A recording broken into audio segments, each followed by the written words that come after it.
Hello friends, मैं अनीता भास्कर आप सभी लोगों का अपने यूट्यूब चैनल पर स्वागत करती हूं। और एनसीईआरटी हिस्ट्री 12th क्लास की हिस्ट्री है और हमने इसमें काफी वीडियो अब तक अपलोड कर चुकी हूं मैं। और हम लोग यहाँ पर थे, भारत में शहरीकरण, ये सब चीजें हमने पिछले वीडियो में पढ़ लिया था। ठीक है। और नए शहर कैसे बने, बंदरगाह, किले और सेवाओं के केंद्र, चैप्टर 12 हमारा ये चल रहा है। ठीक है। तो चैप्टर 12 है और इसमें औपनिवेशिक शहर, इन सब चीजों के बारे में हम पढ़ रहे थे। तो चलिए शुरू करते हैं आज। और आशा करती हूँ वीडियो जरूर पसंद आएगी। पसंद आए तो लाइक शेयर कमेंट करना मत भूलिएगा। और चैनल पर नए हैं तो चैनल को सब्सक्राइब जरूर कर ले, बेल आइकन जरूर प्रेस कर ले, जिससे नई वीडियो की नोटिफिकेशन आपको मिलती रहे। तो चलिए शुरू करते हैं, नए शहर कैसे थे। और इसके अलावा 11th क्लास की हिस्ट्री में शुरू कर दी हूँ और बहुत ही रोचक है, इंटरेस्टिंग है, तो उसे जरूर 11th क्लास की हिस्ट्री भी आप अच्छी तरीके से पढ़ें, देखें। और बंदरगाह, किले और सेवाओं के केंद्र, 18वीं शताब्दी तक मद्रास, कलकत्ता और बंबई महत्वपूर्ण बंदरगाह बन चुके थे। हमने पिछले वीडियो में भी बात की थी। और यहाँ जो आबादियां बसी वे चीजों के संग्रह के लिए काफी उपयोगी साबित हुई, यानी चीजों को संग्रह करना, एकत्रित करना। और ईस्ट इंडिया कंपनी ने अपने कारखाने यानी वाणिज्यिक कार्यालय इन्हीं बस्तियों में बनाए। और यूरोपीय कार्य कंपनियों के बीच प्रतिस्पर्धा के कारण सुरक्षा के उद्देश्य से इन बस्तियों की किलेबंदी कर दी। मद्रास में फोर्ट सेंट जॉर्ज, कलकत्ता में फोर्ट विलियम और बंबई में फोर्ट, ये इलाके ब्रिटिश आबादी के रूप में जाने जाते थे। कौन कौन से? मद्रास में फोर्ट सेंट जॉर्ज, कलकत्ता में फोर्ट विलियम और बंबई में सिर्फ फोर्ट। ये इलाके किसके बारे में जाने जाते थे? ब्रिटिश आबादी के लिए ये जाने जाते थे। यूरोपीय व्यापारियों के साथ लेन देन चलाने वाले भारतीय व्यापारी, कारीगर, कामगार इन किलों के बाहर बस्तियां बनाकर रहते थे और बस्तियों में रहते थे। यूरोपीय और भारतीयों के लिए शुरू से ही अलग क्वार्टर बनाए गए थे। ठीक है। उस समय के लेखन में उन्हें व्हाइट टाउन यानी गोरा शहर और ब्लैक टाउन काला शहर के नाम से उनको उद्धृत किया गया था लेखन में। राजनीतिक सत्ता अंग्रेजों के हाथ में आ जाने के बाद यह नस्ली फर्क और भी तीखा हो चला था। देखिए यहाँ पे थोड़ा सा देख लेते हैं ये हम चित्र। कलकत्ता में ओल्ड फोर्ट घाट, टॉमस एवं विलियम डेनियल का उत्कृष्ट चित्र है ये देख सकते हैं आप। और ओल्ड फोर्ट पानी के किनारे बनाया गया था। कंपनी का माल यहीं उतारा जाता था। स्थानीय लोग यहाँ नहाने धोने के लिए भी आते थे, जो नहा धो रहे हैं। ठीक है। 19वीं सदी के मध्य में रेलवे के फैलते नेटवर्क ने इन शहरों को शेष भारत से जोड़ दिया। नतीजा यह हुआ कि जहां से कच्चा माल और मजदूर आते थे, ऐसे देहाती और दूरदराज इलाके भी इन बंदरगाह शहरों से गहरे तौर पर जुड़ने लगे, क्योंकि कच्चा माल निर्यात के लिए इन शहरों में आता था और सस्ते श्रम की कोई कमी नहीं थी। ठीक है। यानी सस्ता श्रम करवाते थे, मेहनत मजदूरी जो करवाते थे उनको बहुत कम पैसे में ये मेहनत मजदूरी करवाते थे और लोग मजबूर थे और इन सब चीजों को मजदूरी करने के लिए वो परेशान थे। और इसीलिए वहां कारखाने लगाना आसान था। 1850 के दशक के बाद भारतीय व्यापारियों और उद्यमियों ने बंबई में सूती कपड़ा मिलें लगाई। ठीक है। कब लगाई? 1850 के दशक के पश्चात। कलकत्ता के बाहरी इलाकों में यूरोपियों को स्वामित्व वाली जूट मिलें खोली गईं। यह भारत में आधुनिक औद्योगिक विकास की शुरुआत थी। जूट की मिलें। हालांकि कलकत्ता, बंबई और मद्रास इंग्लिश कारखानों के लिए कच्चा माल भेजते थे और पूंजीवादी जैसे आधुनिक आर्थिक ताकतों के बल पर मजबूती से सामने आ चुके थे, लेकिन उनकी अर्थव्यवस्था मुख्य रूप से फैक्ट्री उत्पादन पर आधारित नहीं थी। इन शहरों की ज्यादातर कामकाजी आबादी उस श्रेणी में आती थी जिसे अर्थशास्त्री, तटीय क्षेत्र या सेवा क्षेत्र कहते थे। ठीक है। उस समय यहाँ सही मायने में केवल दो औद्योगिक शहर थे। ठीक है। एक कानपुर और दूसरा जमशेदपुर, बिहार का। जो कानपुर में चमड़े की चीजें और ऊनी और सूती कपड़े बनते थे। क्या क्या बनता था कानपुर में? चमड़े की चीजें बनती थी, ऊनी और सूती कपड़े। जबकि जमशेदपुर स्टील उत्पादन के लिए ये विख्यात था। भारत कभी भी एक आधुनिक औद्योगिक देश नहीं बन पाया, क्योंकि पक्षपातपूर्ण औपनिवेशिक नीतियों ने हमारे औद्योगिक विकास को आगे क्या किया? बढ़ने ही नहीं दिया। कलकत्ता, बंबई और मद्रास बड़े शहर तो बन गए, लेकिन इससे औपनिवेशिक भारत की समूची जो अर्थव्यवस्था में कोई भी नाटकीय इजाफा इसमें नहीं हुआ। एक नया शहरी परिवेश। औपनिवेशिक शहर नए शासकों की वाणिज्यिक यानी व्यापारी संस्कृति को प्रतिबिंबित करते थे। राजनीतिक सत्ता संरक्षण भारतीय शासकों के स्थान पर ईस्ट इंडिया कंपनी के व्यापारियों के हाथों में जाने लगा था। दुभाषिए जो होते थे, ठीक है। बिचौलिए जो होते थे, जो इनकी बात उनको, अंग्रेजों को, और अंग्रेजों की बात इनको समझाते थे, व्यापारियों को। व्यापारी, माल और आपूर्तिकर्ता के रूप में काम करने वाले भारतीयों का भी इन नए शहरों में एक महत्वपूर्ण स्थान था। नदी या समुद्र के किनारे आर्थिक गतिविधियों से गोदियों या घाटियों का विकास हुआ। समुद्र किनारे गोदाम, वाणिज्यिक कार्यालय, जहाजरानी उद्योग के लिए बीमा एजेंसियां, यातायात डिपो और बैंकिंग स्थानों की स्थापना होने लगी। कंपनी के मुख्य प्रशासकीय कार्यालय समुद्र तट से दूर बनाए गए। कलकत्ता में स्थित राइटर्स बिल्डिंग जो थी, इसी तरह का एक दफ्तर हुआ करती थी। यहाँ राइटर्स का आशय कलरकों से था। यह कंपनी ब्रिटिश शासन में नौकरशाही के बढ़ते कद का क्या था, एक संकेत था। किले की चार दीवारी के आसपास यूरोपीय व्यापारी और एजेंटों के यूरोपीय शैली के महलनुमा मकान बना लिए गए थे। जो एजेंट थे यूरोपीय शैली के, उन्होंने क्या किए थे, अपने व्यापारी थे, उन्होंने अपने महलों के आकार के मकान बना लिया था। मुश्फिल इलाकों में बगीचा घर, गार्डन हाउस बना लिए गए थे। शासक वर्ग के लिए नस्ली विभेद पर आधारित क्लब, रेड कोर्स और रंगपंची, यानी नस्ली विवाह, उसमें सिर्फ अंग्रेजी जाते थे और इंडियन नहीं जाते थे। इस तरीके का उन्होंने अलग अलग बना दिया था। ठीक है।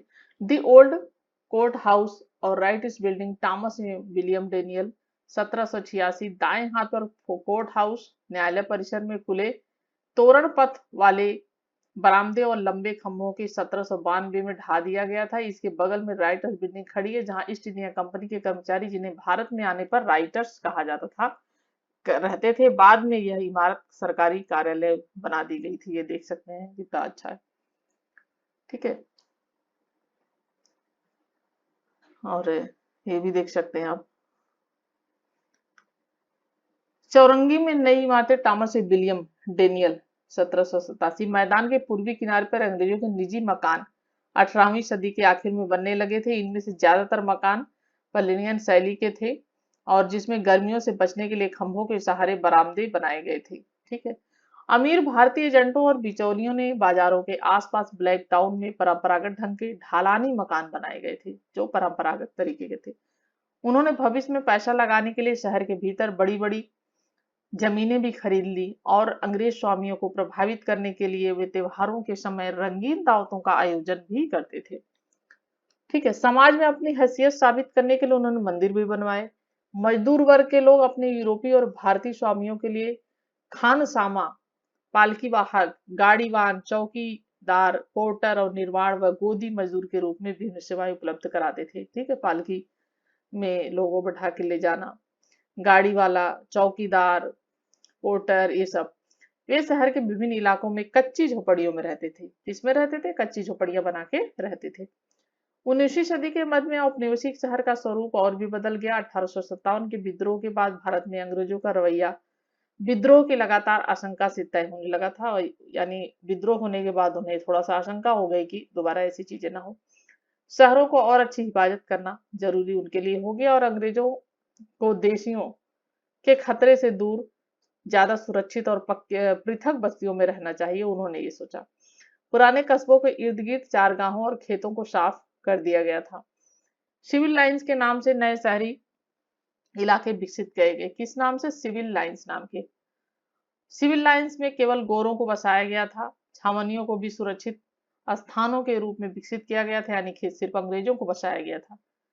और छावनियां होती थी। ये इलाके मुख्य शहर से अलग लेकिन जुड़े हुए होते थे। चौड़ी सड़कों और बगीचों में बने बंगलों, बैरकों, परेड मैदान, चर्च आदि के से लैस ये छावनियां यूरोपीय लोगों के लिए एक सुरक्षित आश्रय स्थल तो थी ही, भारतीय कस्बों की घनी और बेतरतीब बसावट के विपरीत व्यवस्थित शहरी जीवन का एक नमूना भी थी। यानी जो भारतीय कस्बे होते थे वो बेतरतीब तरीके से, अच्छी तरीके से नहीं बसे हुए थे। उसके जगह ये जो शहरी इनका जीवन था, ये अच्छी तरीके से बसा हुआ और अच्छी तरीके से व्यवस्थित शहर था। ठीक है। चितपुर बाजार, चार्ल्स डी आइली द्वारा। चितपुर बाजार कलकत्ता में ब्लैक टाउन और ब्लैक टाउन की सीमा पर स्थित था। वहां विभिन्न प्रकार के मकानों को देखिए। एक तरफ अमीर जमींदार की ईंटों से बनी इमारत है, दूसरी तरफ फूस से बनी गरीबों की झोपड़ियां हैं। तस्वीर में दिखाई दे रहे मंदिर को अंग्रेज ब्लैक पगोडा कहते थे, जिसका यहाँ रहने वाले गोविंद राम मित्तर नामक जमींदार ने निर्माण कराया था। किसने निर्माण कराया था? इंपॉर्टेंट पॉइंट है ये। गोविंद राम मित्तर, ब्लैक पैगोडा कहते थे ये। नस्ल आधारित भाषा के चलते नाम भी अक्सर शाही में रंगे होते थे। आप ये दे सकते हैं झोपड़ियां उपड़ियां इस तरीके से, ठीक है। काले इलाके न केवल अराजकता के होल्लों के केंद्र थे, वे गंदगी और बीमारी का स्रोत भी थे। काफी समय तक अंग्रेजों की दिलचस्पी गोरों की आबादी में सफाई और स्वच्छता बनाए रखने तक ही सीमित थी, लेकिन जब हैजा और प्लेग जैसी महामारियां फैली उस समय बहुत बुरी तरीके से और हजारों लोग मारे गए, तो औपनिवेशिक अफसरों को स्वच्छता व सार्वजनिक स्वास्थ्य के लिए ज्यादा कड़े कदम उठाने की जरूरत महसूस हुई।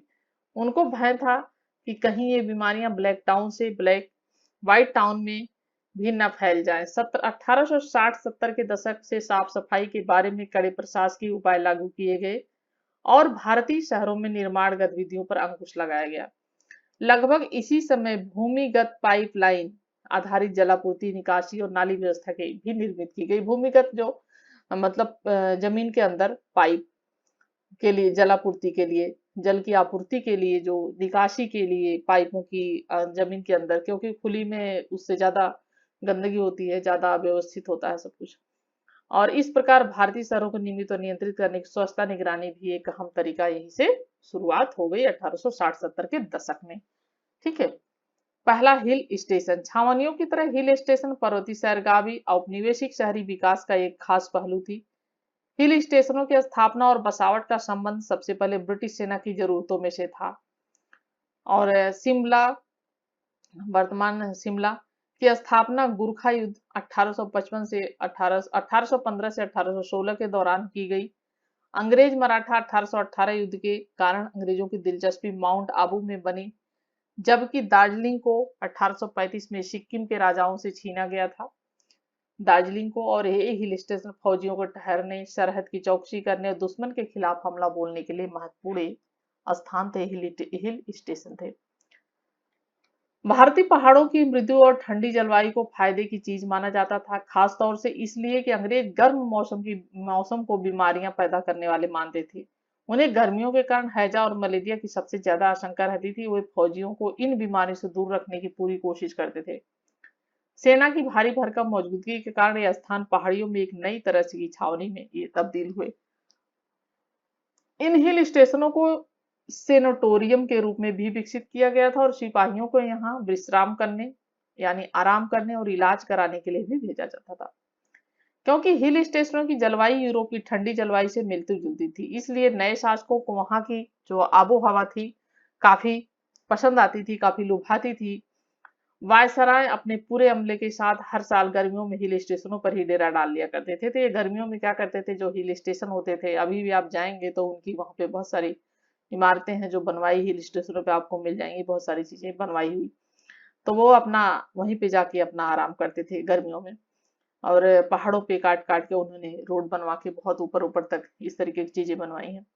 1864 में वायसराय जॉन लॉरेंस अधिकृत रूप में अपनी काउंसिलिंग शिमला में स्थापित कर दिया और इस तरह गर्म मौसम में राजधानियां बदलने के सिलसिले पर विराम लगा दिया।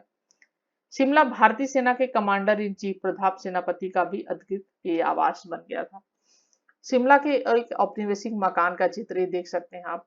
यह सर जॉन मार्शल का आवास था, ठीक है। ये किसका आवास था? सर जॉन मार्शल का।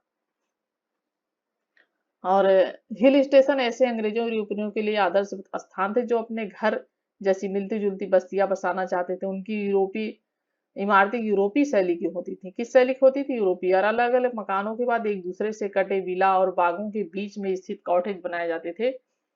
और एलिंगटन चर्च और शैक्षणिक संस्थान आंग्ल आदर्शों का प्रतिनिधित्व करते थे। सामाजिक दावत, चाय, बैठक, पिकनिक, रात्रि भोज, मेले, रेस और रंगमंच जैसी घटनाओं के रूप में यूरोपियों का सामाजिक जीवन भी एक खास किस्म का था। जैसे मसूरी वगैरह, माल रोड, ये सब चीजें वो सिर्फ अपने लिए उन्होंने बनाया था, अपने रहने के लिए, अपने घूमने के लिए बाजार लगवाती थी। रेलवे के आने से पर्वतीय सैरगाहें बहुत तरह के लोगों की पहुंच में आ गई। अब भारतीय भी वहां जाने लगे। उच्च मध्यवर्गीय लोग, महाराजा, वकील और व्यापारी सैर सपाटे के लिए इन स्थानों पर जाने लगे जो उच्च वर्ग के लोग थे। वहां उन्हें शासक यूरोपीय अभिजन के निकट होने का क्या होता था, उन्हें थोड़ा संतोष मिलता था कि हम निकट हैं। मनाली हिमाचल प्रदेश का एक गांव, यद्यपि अंग्रेजों ने पहाड़ों में भी औपनिवेशिक स्थापत्य शैलियों का इस्तेमाल किया, लेकिन स्थानीय लोग पहले की तरह ही रहते रहे। हिल स्टेशन औपनिवेशिक अर्थव्यवस्था के लिए भी महत्वपूर्ण थे। इनके पास के इलाकों में चाय और कॉफी के बगानों की स्थापना से मैदानी इलाकों से बड़ी संख्या में मजदूर वहां आने लगे। इसका नतीजा यह हुआ कि अब हिल स्टेशन केवल यूरोपीय लोगों की सैरगाह नहीं रह गए, इंडियन लोग भी वहां पे बड़े लोग जाने लगे। नए सामाजिक शहरों शहरों में सामाजिक जीवन साधारण तब भारतीय आबादी के लिए शहर दांतों तले उंगली दबा देने का अनुभव थे। जहां जिंदगी हमेशा दौड़ती भागती सी दिखाई देती थी, वहां चरम संपन्नता और गहन गरीबी दोनों के दर्शन एक साथ होते थे। घोड़ा गाड़ी जैसे यातायात साधन और बाद में ट्रामों और बसों के आने से हुआ कि अब लोग शहर के केंद्र से दूर जाकर भी बच सकते थे। ठीक है, क्योंकि पहले व्यवस्था नहीं थी परिवहन की, तो दिक्कत होती थी। समय के साथ साथ काम की जगह और रहने की जगह दोनों अलग अलग भी होते गए। क्योंकि आने जाने के साधन उपलब्ध हो गए। घर से दफ्तर और फैक्ट्री जाना एक नए किस्म का अनुभव बन गया कि घर से थोड़ा दूर जाके आप काम कर सकते हैं। कलकत्ता में एक सड़क पर चलती ट्राम गाड़ियां, ये देख सकते हैं, ये है। यद्यपि पुराने शहरों में मौजूद सामंजस्य और वाकफियत का एहसास गायब था, लेकिन टाउन हॉल, सार्वजनिक पार्क, रंगशालाओं और 20वीं सदी में सिनेमा हॉलों जैसे सार्वजनिक स्थानों के बनने से शहरों में लोगों को मिलने जुलने की उत्तेजक नई जगह और अवसर मिलने लगे थे। शहरों में सामाजिक समूह बने तथा लोगों की पुरानी पहचान महत्वपूर्ण नहीं रही। तमाम वर्गों के लोग बड़े बड़े शहरों में आने लगे। क्लर्क, शिक्षक, वकील, डॉक्टर, इंजीनियर, अकाउंटेंट की मांग धीरे धीरे बढ़ती गई। नतीजा, मध्य वर्ग बढ़ता चला गया। उनके पास स्कूल, कॉलेज, लाइब्रेरी जैसे शिक्षा संस्थानों की अच्छी पहुंच भी थी और अच्छे अच्छे स्कूल भी बनवाए, कॉलेज भी बनवाए। शिक्षित होने के नाते वे समाज और सरकार के बारे में अखबार और पत्रिकाओं में और सार्वजनिक सभाओं में अपनी राय व्यक्त कर सकते थे। बहस और चर्चा का एक नया सार्वजनिक दायरा पैदा हुआ। सामाजिक रीति रिवाज, कायदे कानून और तौर तरीके पर सवाल उठाए जाने लगे। लेकिन बहुत सारे सामाजिक बदलाव स्वाभाविक रूप से या तो आसानी से नहीं आ रहे थे। शहरों में औरतों के लिए नए अवसर थे। पत्र पत्रिकाओं, आत्मकथाओं और पुस्तकों के माध्यम से मध्यवर्गीय औरतें खुद को अभिव्यक्त करने का प्रयास भी करने लगी थी। परंपरागत या पितृसत्तात्मक कायदे कानूनों को बदलने की इन कोशिशों में बहुत सारे लोगों का असंतोष भी था। रूढ़िवादी जो लोग थे वो इन चीजों का विरोध करते थे। उनको भय था कि अगर औरतें ज्यादा पढ़ लिख गई तो दुनिया को उलट कर रख देंगी और पूरी सामाजिक व्यवस्था को बिगाड़ देंगी, और क्या होगा, उससे सामाजिक व्यवस्था खतरे में पड़ जाए। इस तरह की सब इनको जो है भय था। यहाँ तक कि महिलाओं की शिक्षा का समर्थन करने वाले सुधारक भी औरतों को माँ और पत्नी की परंपरागत भूमिकाओं में ही देखना चाहते थे और घर की चार दीवारी के भीतर ही उनका रहना उन्हें अच्छा लगता था और वो रहे। समय बीतने के साथ साथ सार्वजनिक स्थानों पर महिलाओं की उपस्थिति बढ़ने लगी और वे नौकरानी और फैक्ट्री मजदूर, शिक्षिका, रंगकर्मी और फिल्म कलाकार के रूप में शहर के व्यवसायों में दाखिल होने लगी। लेकिन ऐसी महिलाओं को लंबे समय तक सामाजिक रूप से सम्मानित नहीं माना जाता था, जो घर से निकलकर सार्वजनिक स्थानों पर कार्य कर रही थी। अमर अमर कथा मेरी कहानी, ठीक है, क्या है? विनोदिनी दासी बंगाली रंगमंच 1863 से 1941 में 19वीं सदी के आखिर और 20वीं सदी के शुरुआती दशकों में जानी मानी हस्ती थी। उन्होंने नाटककार और निर्देशक गिरीश चंद्र बोस के साथ काफी काम किया। स्टार थिएटर कलकत्ता की स्थापना 1883 के पीछे उनका मुख्य हाथ था। कब हुई थी कलकत्ता में थिएटर की स्थापना? 1883। यह थिएटर बाद में कई प्रसिद्ध नाटकों के लिए जाना जाने लगा और 1910 से 1913 के बीच उन्होंने अमार कथा नाम से किस्तों में अपनी आत्मकथा लिखी। वह एक जबरदस्त व्यक्तित्व वाली महिला थी और उन्होंने समाज में औरतों की समस्याओं पर केंद्रित कई भूमिकाएं भी निभाई और वह अभिनेत्री, संस्था निर्माता और लेखिका कई भूमिका एक साथ निभाती थी। लेकिन उस समय के पितृसत्तात्मक समाज ने सार्वजनिक दायरे से उनकी उपस्थिति को कभी भी पसंद नहीं किया। कौन थी? विनोदिनी दासी। ठीक है, हमार कथा नहीं मेरी कहानी।